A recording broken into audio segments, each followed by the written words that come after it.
Pang-78 ang Pilipinas sa World Giving Index Report para sa taong 2022.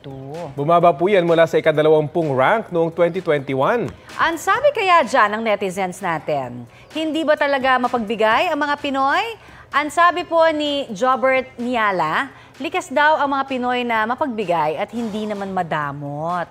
Hindi rin sang-ayon si Harry Parone. Pagdating daw kasi sa pagtulong, laging nandyan ang mga Pinoy.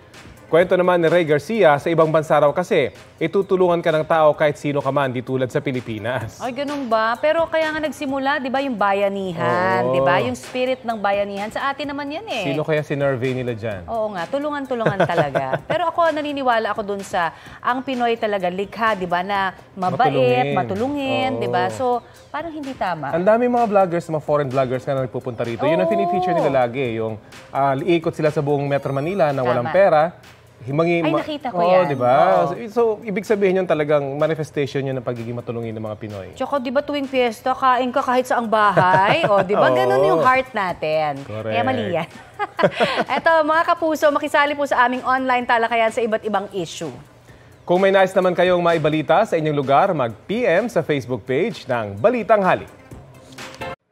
Mga kapuso, para sa mga maiinit na balita, mag-subscribe sa GMA Integrated News sa YouTube. Sa mga kapuso abroad, subaybayan niyo po kami sa GMA Pinoy TV at sa www.gmanews.tv.